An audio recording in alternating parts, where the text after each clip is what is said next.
Hi guys and welcome to my channel. It's Hila here from Saturday Night Stitch. Thank you so much for tuning in.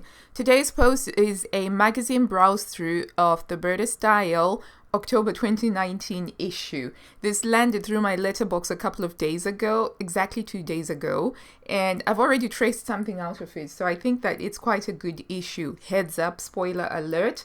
I love the cover. Starting off by looking at the cover, they've used some popping colors which are very much unlike what I would expect for effectively an autumn issue of the sewing magazine. So we're just going to jump straight into it. So for those of you that might be new to the channel, do remember to subscribe. And I'd also like to point out that I actually subscribe to the German issue of the magazine. So it might look a little bit different to what you have if you've got an English or any other translated issue. To start off with, we've got some knitted patterns. So Burda do actually do knitting patterns occasionally, and there are a lot of knitting patterns in here.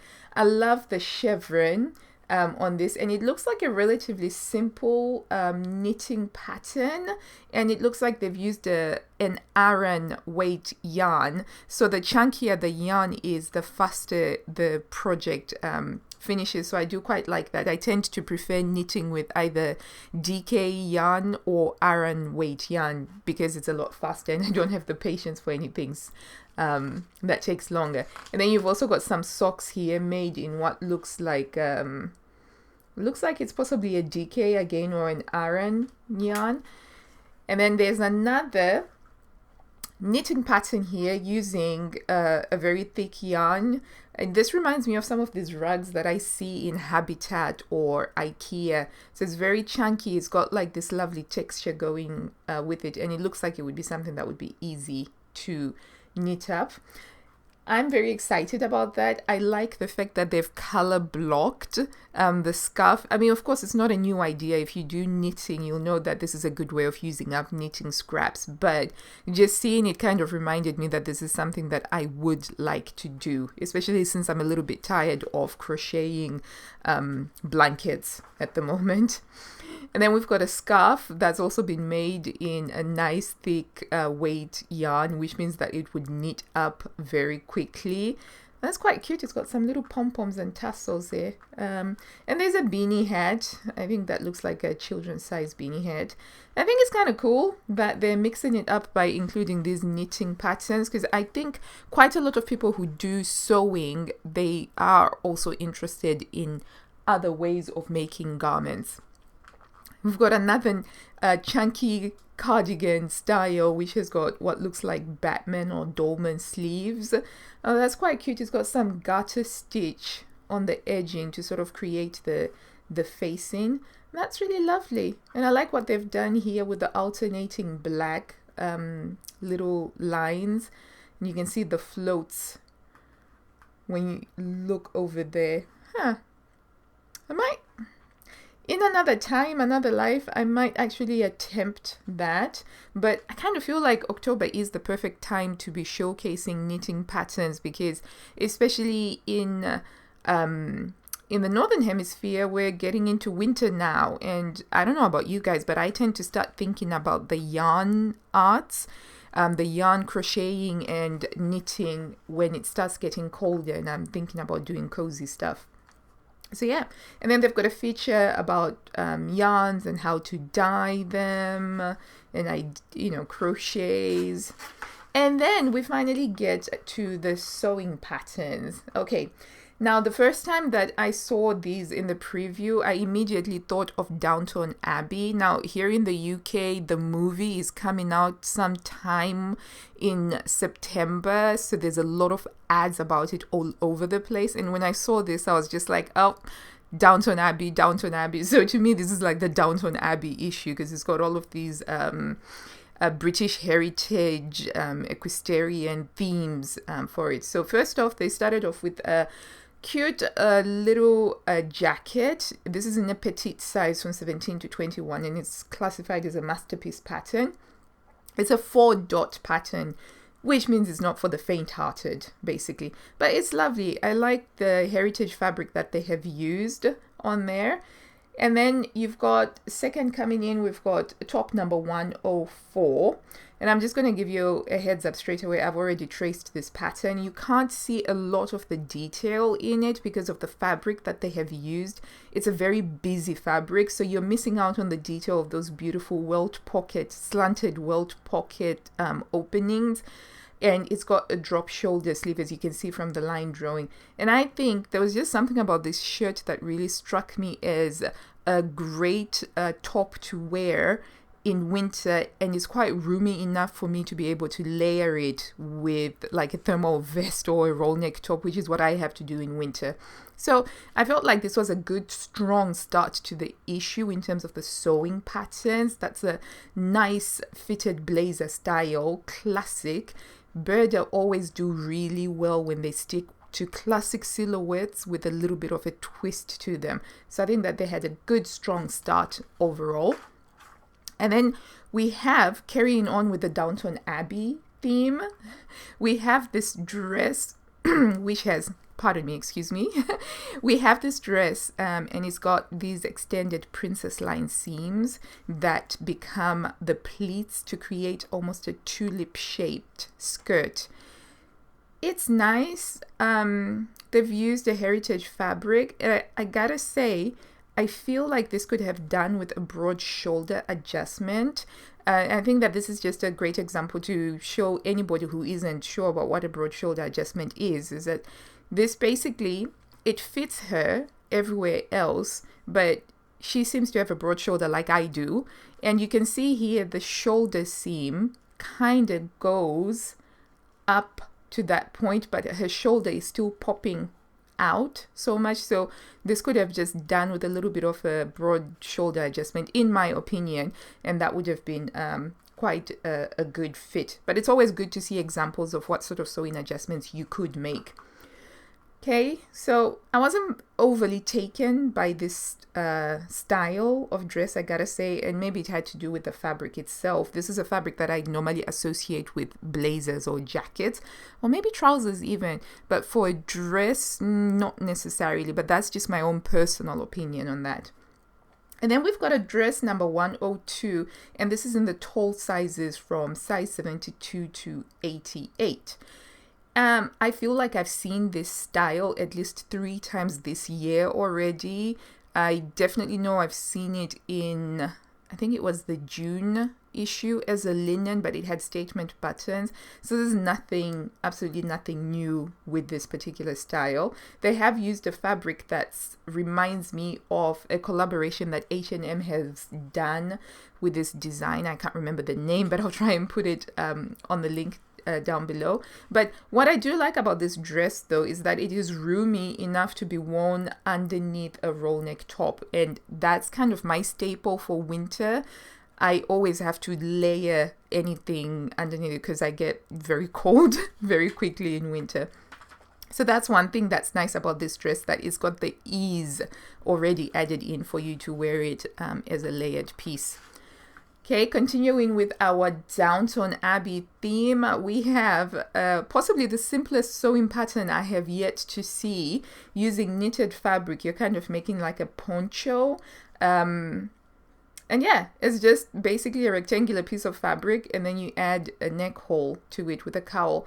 And this attracts me for several reasons. It will give me instant gratification when I sew it because it's not going to take a long time at all to make up. But at the same time, I feel like this would be something that would be useful to just throw on around the house if you didn't want to have something that's too full on at the same time. So yeah, I thought that this was a relatively good go at making a super easy pattern, which is also great for beginners. Sweatshirt number 108. I can't tell much from this picture, and when I initially saw it in this picture, I really struggled to see what was the big deal with it. But it's, if you see from the line drawing, you just have a simple V-neck with some bindings there on the V-neck to create that look. And then it's just a simple top, and they've styled it layered over a shirt. And that kind of works, I guess, but I was just a bit meh about that one. And then we've got shirt number 106, which sadly you can't tell a lot from the fabric that they've chosen to use on here, and it's brown. And honestly speaking, guys, I'm not a big fan of brown color, so it's quite hard for me to see beyond the color of the fabric when they've used something that is brown. So this particular style, when I saw it like this, it did not draw me at all. But I thought that the line drawing had potential, and so I was like, okay, let's wait and see. But it has like this yoke, and the sleeves, both the sleeves are cut as one piece, which is fascinating. I don't think I've ever come across this particular interpretation of a sleeve before. So that got me excited automatically, because I also like to sew to try out unusual things as well, just for the fun of it.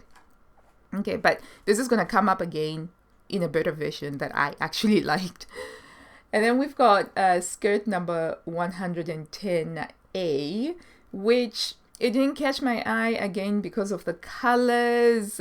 And I know it was just, for me, color is such a big thing, and brown is not my favorite color. But it kind of has potential, and it kind of looks like it would work with drapey fabrics. And they've used like a velour or suede skin. But yeah, I'm not a big fan of that one. And then we've got a pair of checkered trousers. This is style number 111. Drawstring. So these are like classy sweatpants, basically. You're going to be very comfortable. You can adjust the waist, you know, after you've had a particularly lovely lunch where you've had some lovely cheeses and grapes and pear tarts, and you need a little bit extra room. It's easy enough to adjust. That's a nice feature of it. I'm not too taken by the fabric choice that they've made, but to each their own. Moving on, we've got dress number 103A. And this is quite interesting. It's a viscose fabric, viscose print fabric that they've used to make it. Though I'm not a big fan of the colors, I'm going to stop mentioning that actually. I think it's pretty clear I do not like brown. I think it's got some interesting style lines, and I like the addition of the simple little pull-through tie at the neck. It just gives some motion to the dress as you're moving, because you just have got like this tiny little scarf. It's almost like you've got an inbuilt little skinny scarf on your dress, so when you're walking you just have that bit more motion. And they've done a handkerchief hem on it, and the handkerchief hem gives you more motion because you've got points on either side of you. So it's almost like you're walking around with some little brackets or little full stops on either side of you. And if you've got the right drape for the fabric, it moves. So I'm attracted to this because personally, I like garments that are fluid, that also move. So I could see myself absolutely sashaying in this dress, in a dress of this style with the right fabric. And coincidentally, that dress is also the sewing pattern lesson, which means that you've got your step-by-step instructions on how to make this up, and when you're tracing it off of the magazine pattern sheets, it's shaded in for you, so you don't have to do that whole thing of trying to see which pattern line you have to trace out. It's all made easy for you.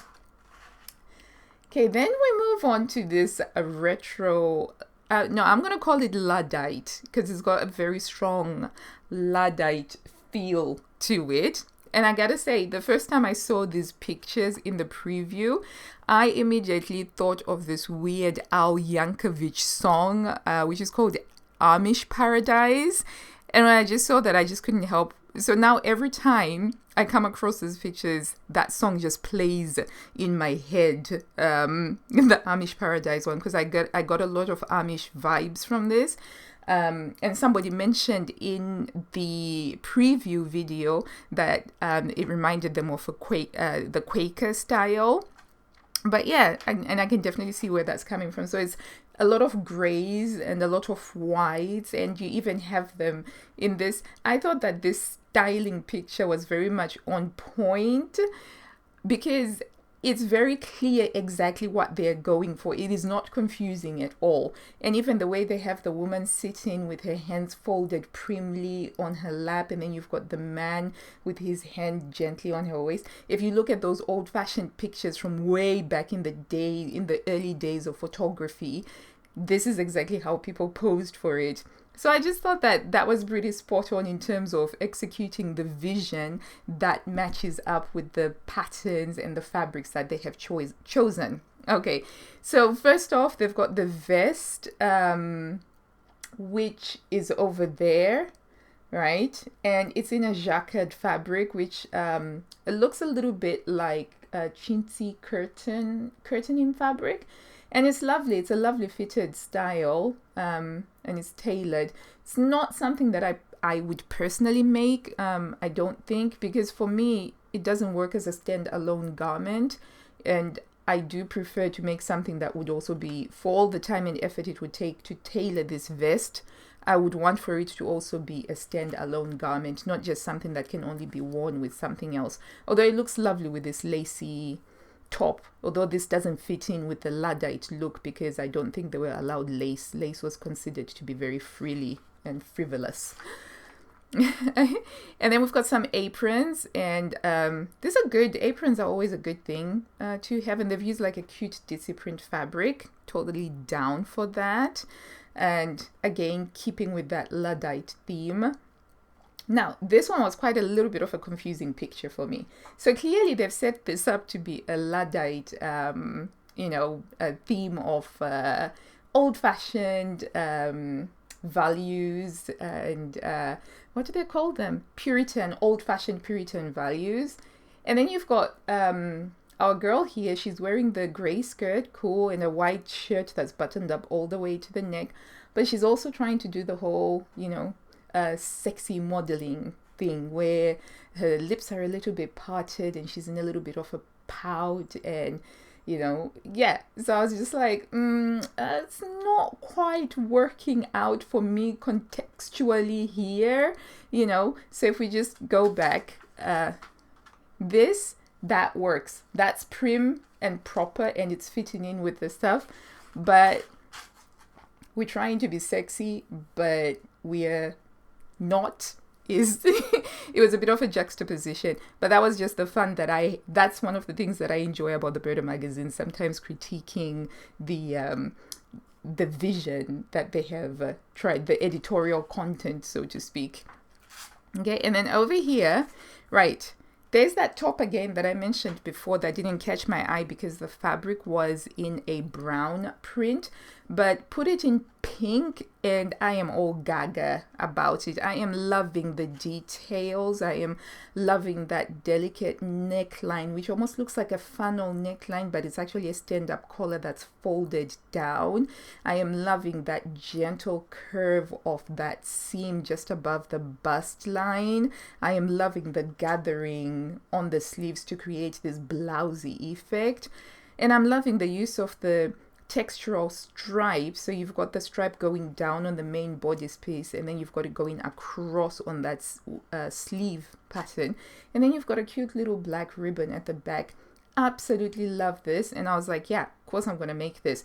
They've used a completely different fabric. Last time it was a drapey viscose style fabric. This one is more like a cotton sateen.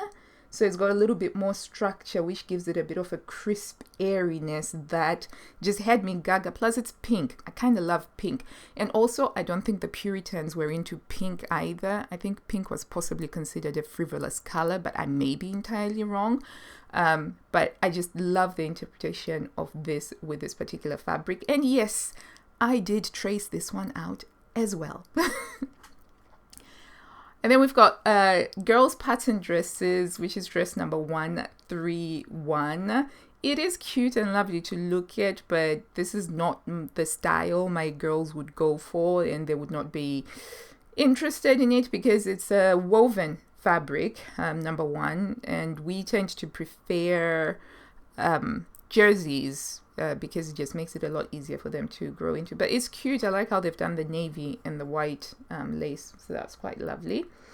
And then over here, we've got dress number 131. And this is the same dress that we saw at the beginning, but it had a checkered style fabric. And this time, this is just a light gray wool fabric. And you can kind of see its potential. It's been layered over this blousey top. Not a big fan of the styling that they've done on here. It's not really making me feel like I want to make it, but you can see how these pleats create this tulipy shape. And with, I think this is a soft wool fabric that has got a good drape and handle to it, so you're not really seeing the tulipy shape. But if you made this in a fabric that was more structured, that had more structure and could hold its shape a bit more, I think that it would make a really nice, almost bell-like shape to it. But I do like there's this cute little detail on the hems where it looks like they've put in some lace or a trim that's peeking out. It's like a peek through lace. So that's quite cute. I mean, I would never wear it with that hat though. I don't know what's up with that. But yeah, cool. And then we've got that super easy sewing pattern again. And this time they've used a textured knit fabric, so it kind of makes it look like you've knitted the poncho even though you haven't actually knitted it, which is pretty cool. And it looks very comfortable. It looks quite comfortable, and I like how they've styled it with this gathered skirt and those really cute navy boots. Quite like that, actually. See, I think that this is a great modern translation of this prim Puritan style that they're going for. Pattern number 130 is a pair of trousers for boys that you attach some suspender belts to. They've used a wool check fabric.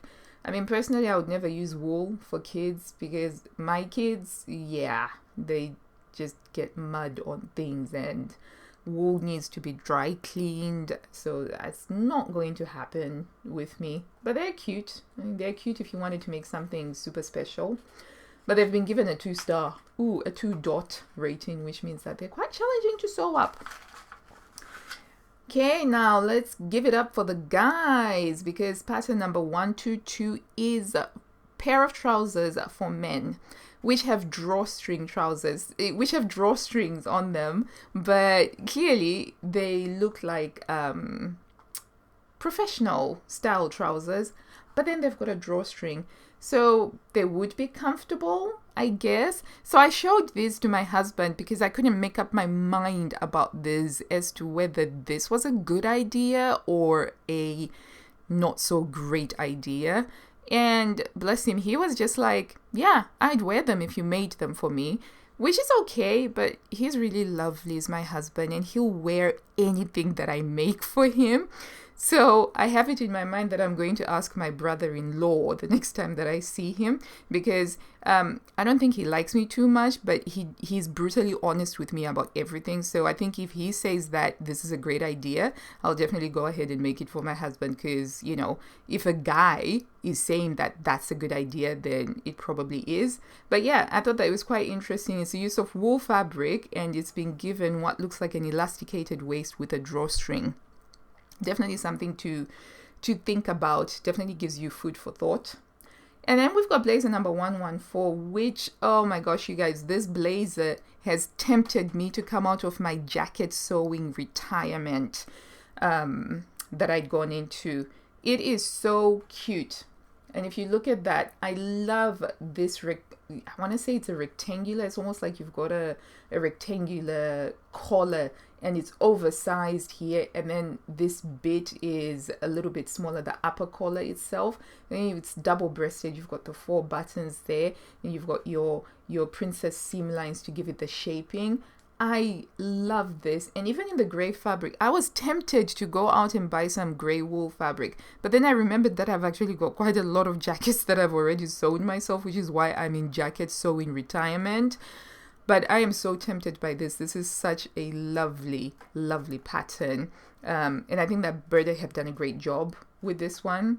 Absolutely love it. It's in sizes 36 to 44.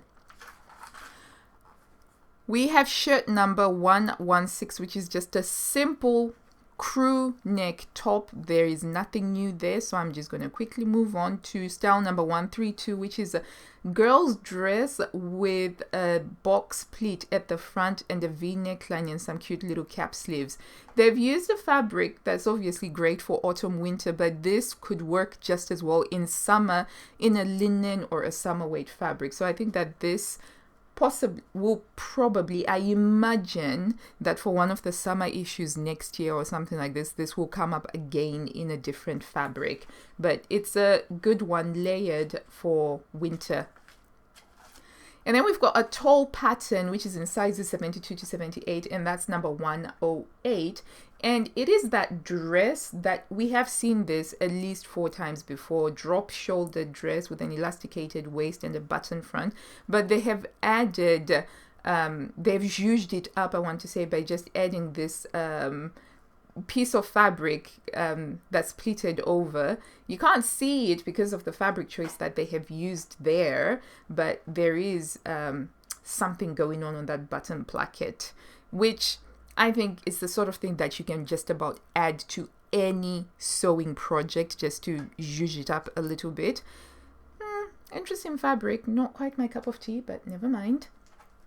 And then we've got some more girls, that same girls' dress again, but this time it's in a viscose crepe fabric, which is a lot drapier, unlike the other one, which was a cotton, which was a lot more structured.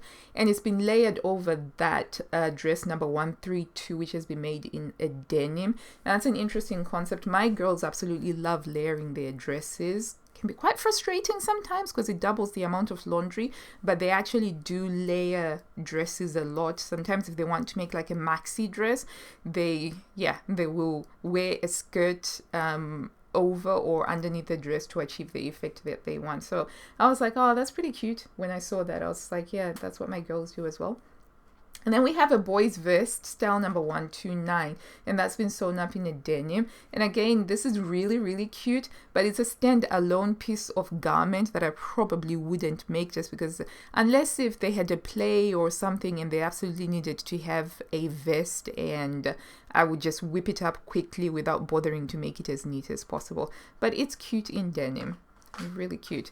And then we've got another waistcoat vest for men in that wonderful herringbone tweed charcoal fabric, and the tailoring details on this are pretty sweet.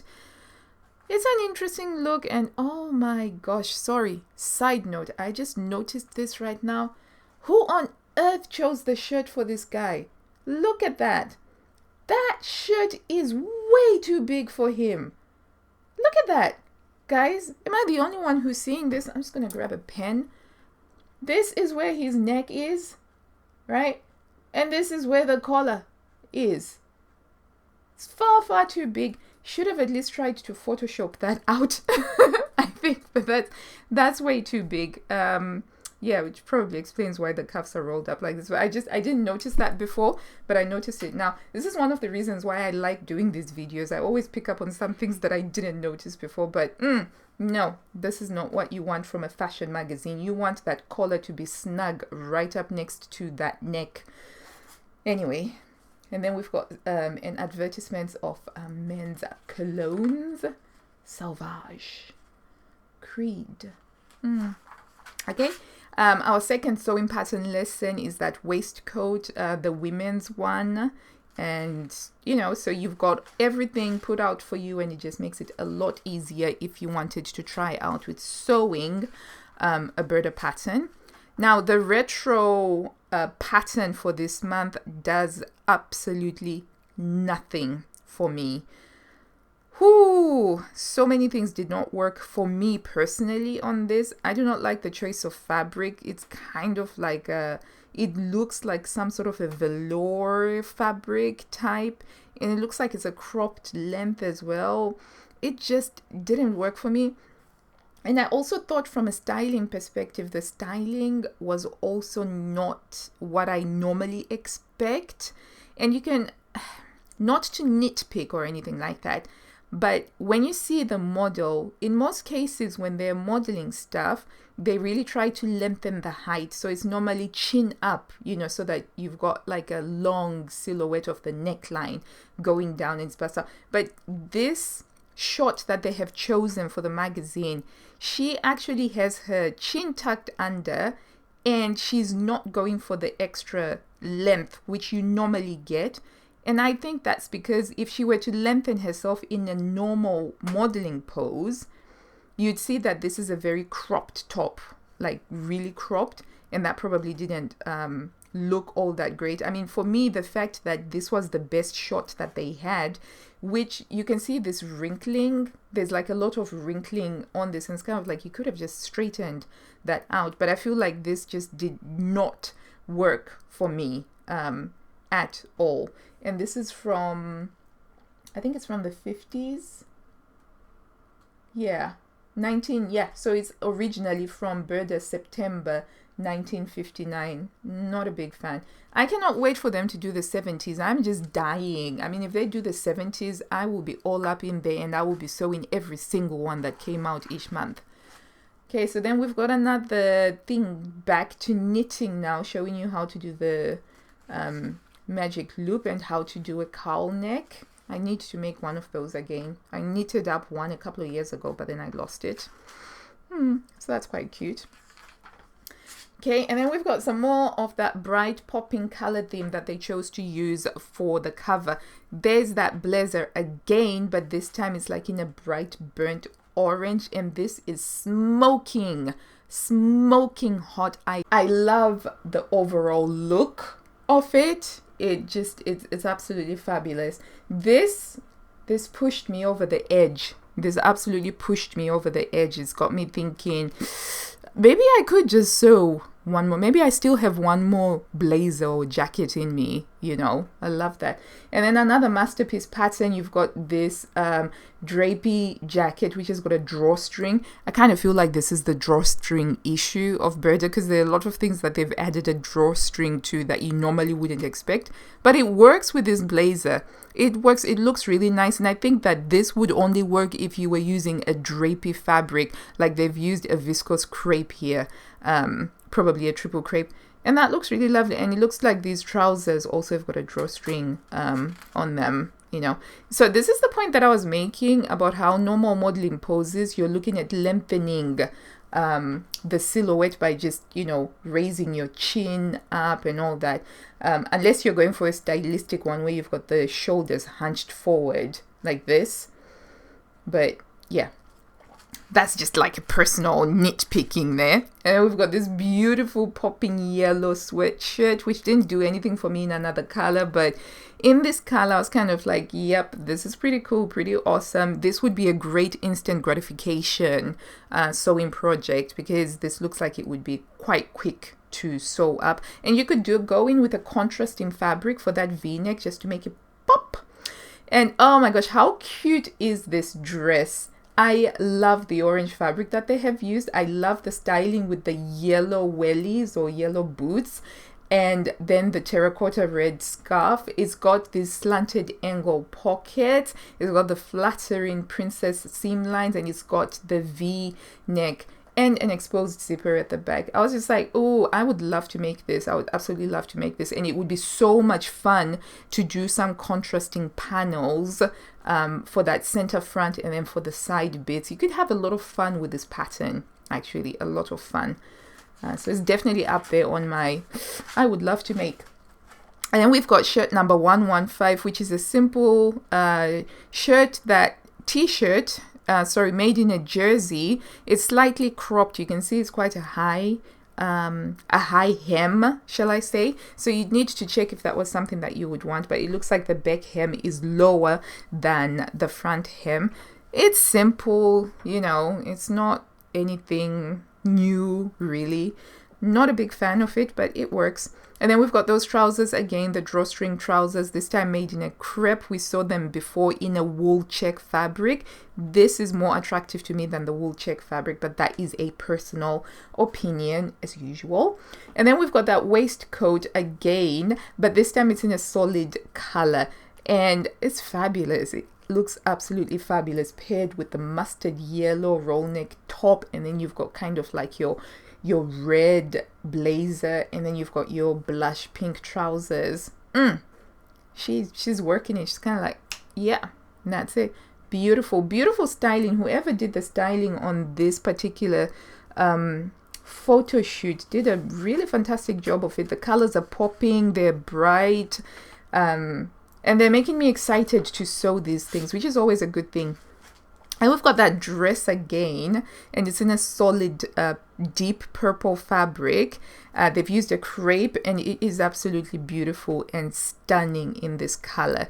But I am not sure whether it's the fact that they've used a model that doesn't fit the dress. It doesn't look to me like it's as fitted as I thought it would be. So this is something that I would check before I cut into my fabric by holding up the pattern pieces against me to see how close they would be to me. But it's lovely. Again, like I said, I like this little inbuilt skinny scarf that gives you more movement with the dress itself.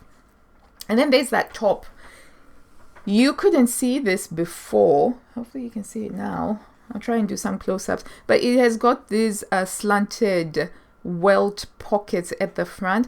And I love that. I really like, and I think that that's the main reason that drew me to this shirt, actually. The fact that it's got those welt pockets. The style of the shirt itself is something that we have seen before. It's a drop shoulder shirt. It's a slightly big style shirt, so you can layer it underneath, so it's not a fitted style. And I quite like it. And then it's got this interesting back flap, gun flap thingy going at the back, which I'm quite excited to try out. So this is one of the things that I have traced out, and I like the color combination of the green and this sort of orange red. It's popping. It is popping. And then we've got that simple shirt again. It's got the pleats at the back. There's nothing new. It's a super easy pattern. You always need to have some super easy patterns thrown in there because, you know, they're not just catering to the super advanced people who sew, but you're also trying to make it accessible to beginners. So, you know, it's okay. You gotta mix it up. Okay. And then we've got a tutorial on how to make this lovely wall tapestry over here. If you're so inclined, Burda has got you covered if you wanted to do that. Now this one, they've called it the must-have asymmetric skirt. And I have to say, I agree. I love this skirt. It's got some Vivienne Westwood vibes for me. Absolutely. And I've traced this out, and it is the first sewing pattern that I've seen that I thought would be worthy for one of my most precious pieces of fabric. So I've got a Vivienne Westwood wool fabric that I've had for nearly 4 years now, and this is the first time I've ever seen something that I've thought is good enough for me to cut into it. So I've traced it, and here's hoping I actually go through and cut into it. But I love this skirt. Yeah, I just, it looks, look at those, I still can't make sense of the line drawings. I had to look at the instructions, but it's going to be a fun one. I know that I'm going to have a lot of fun making it, and I cannot wait to share in the process of making it and what actually comes out in the end. But I love that. And then we've got a coat. It looks very similar to one of the coats from the September issue, and it's in sizes 44 to 52.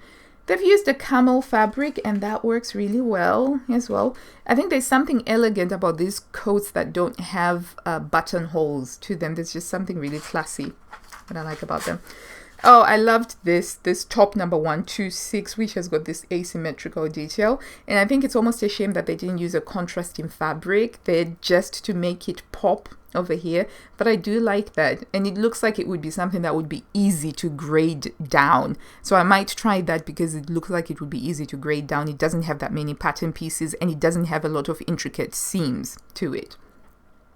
And then we've got dress number 124, which I swear, I feel like I've seen this style before. I think it was the January 2018 issue. It had a similar style, except for instead of a gathered detail here, it was just like a twisted knot. But I like this. I think that you could have a lot of fun doing some contrasting fabrics with it. But yeah, I like the fabric that they've used here as well. It's like purples with some pops of mustard. It's very beautiful fabric. It's quite impressed. So 1, 2, love those. And then we've got a simple jacket, which is just hip length version of the first one that we saw. Not a big fan of the grey velour that they have used. And then we've got trousers, drawstrings. I knew it. This is the drawstring issue. You know, they basically decided they wanted to do some drawstrings as a feature, and they've just popped in drawstrings everywhere that they could. So we've got a pair of trousers with drawstrings again, and it looks like they've made them in a velour print. Yeah, not sure how I feel about that, but it's lovely nonetheless. And then there's that jacket again. This time it's been in a print fabric, and you've got the same trousers with the drawstring, but this time in an aubergine crepe. I love the color of that aubergine crepe. And that dress with the gathering, with the asymmetrical gathering, it's been made into a tunic, and I think that looks lovely. I really don't understand why they didn't go for color, for some sort of blocking, either texture or color blocking. I think that would have really made those style lines pop in a really beautiful way. It still looks quite elegant though, regardless. I think I think this is going to be a very popular pattern. And then we've got an ad feature about Wild Rose, and we have the directory that shows you where to find what's what. A pom-pom trim rug, how to make that. This is so cute in principle. One day I'll be making stuff like this when I've run out of my sewing mojo. Okay, so I've already taken this out and I've traced some patterns. Okay, so I think overall, though it is not as super amazing as the September 2019 issue, which I absolutely loved, last month's issue. I think that was quite good. This one, it had some very strong contenders, in my opinion. And for me, the fact that this landed through my letterbox and I just wanted to trace it straight away, and I did trace it straight away, that just tells me how good some of the patterns, how I'm finding the patterns attractive. Personally, so I have this one traced out, and I've got the shirt traced out. Absolutely, I am so close to being tipped over the edge to actually make 113. I am so close, you guys. Do you guys think I should make this one? Should I make it? I've got a lot of jackets and coats already. Should I make another one? And if I do make another one, is this the right one to make? I'm honestly torn. And I also like 117. I like 126. I also like 124. Yeah, there's a lot of stuff in there. Equally, there's a lot of stuff in here that I just think was filler material, but you need to have filler anyway. You can't always have blockbuster after blockbuster after blockbuster, you know. Otherwise it would be very frustrating for me personally, because I would never be able to sew up all the patterns that I want to sew up in a lifetime. So that is Burda 10 2019, I think it was a solid issue. I'm happy to have it, to add it to my collection. I'm absolutely sure that I'll be coming back to this over the next few years or so, making more of the things that are in here. It's a great addition to my issue. Not the best of the year. That's still held by September 2019. And so that's it. I hope that you've enjoyed the video and that you found it useful. And if you did, do give it a big thumbs up down below. If you haven't already, please do subscribe. I put out sewing content every week or so. And until I see you next time, guys, happy sewing. Bye.